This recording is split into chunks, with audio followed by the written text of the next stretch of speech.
Now, I'd like you to take a moment at home and just appreciate. I am in the company of greatness. Two of my favourite ladies in this entire world, Zola and Tanya Vita. I hate calling you Tanya because you look so young and beautiful. Does it insult you when I call you Tanya? No, my goodness me, you can call me anything you like, as long as you mean it. Oh, I do, from the heart. So I set Zoe the challenge of creating something rich, something dark, and heading into Christmas, something fruity. So we're going to be making ourselves a Christmas fruit wreath cake. It's a wreath cake. So if you're going to make your own Christmas cake for this festive season, you should probably make it within the next 2 weeks, especially if you're going to feed it. So what you do with a Christmas cake is you feed it with brandy every week, so that by Christmas time, it's delicious. You've created a thing now, you know that, so that for the rest of this year, South Africans are going to be blaming you for feeding themselves. No, okay, feed over the the cake, weekend. not yourself. Okay, beautiful. Do you bake?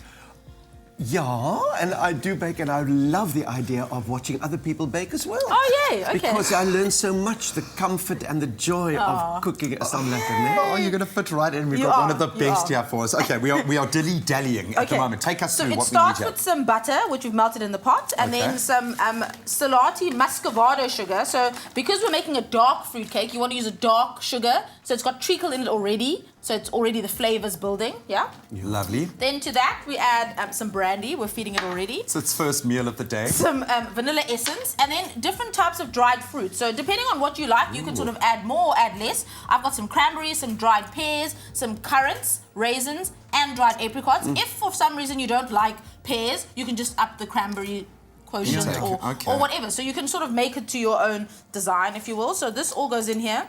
And making it in the pot and sort of cooking it a bit reduces the amount of soaking time. So it's basically sort of hot soaking. Yeah. You've had too much of the whiff of the brandy. We're cooking off the alcohol as we go. That's how you do it. Soaking your dried fruit just so that it absorbs more liquid very quickly. This might be a silly question, but we know on the set there are no silly questions. Can we use proper fruit?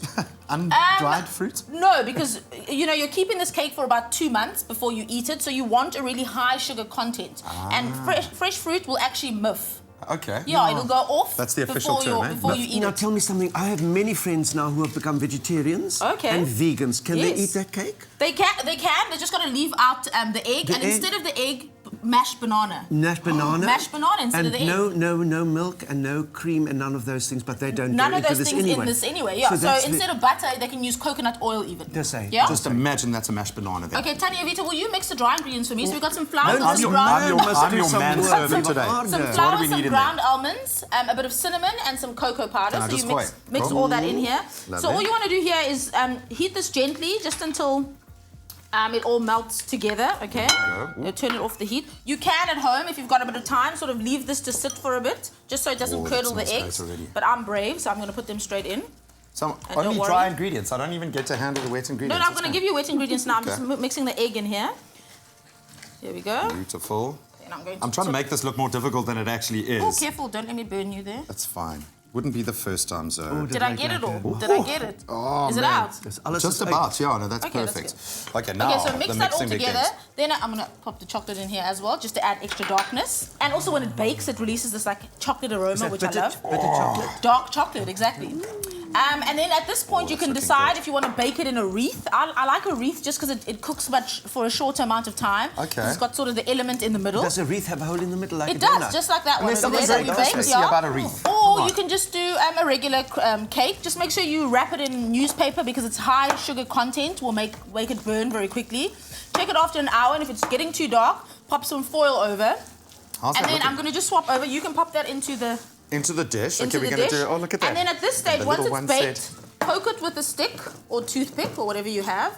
And then we're going to feed it for the first time. So you're going to feed it with 45 mils of brandy once a week until Christmas time. Gosh, okay, well, we continue with the feeding. If you would like this ingredients list sent directly to your phone, unfortunately, we can't send you Tanya Vita, but we can send you her spirit, her love. SMS the keyword Salati to 33728. Oh, even the mixture tastes amazing, Zoe. Come on. It does, hey. Can I just spoon this up? Yeah, put it into the tin. We'll bake it.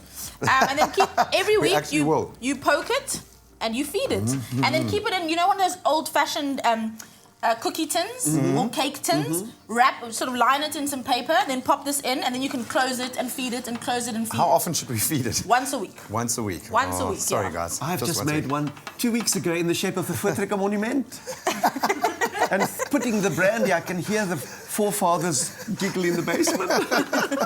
Oh, man, well, we're going to continue to feed this incredible recipe. We're going to take a very quick break. Tanya Vita, this is one of the proudest moments of my life. Thank you very much. I love it. Let's see what's coming up. Yeah.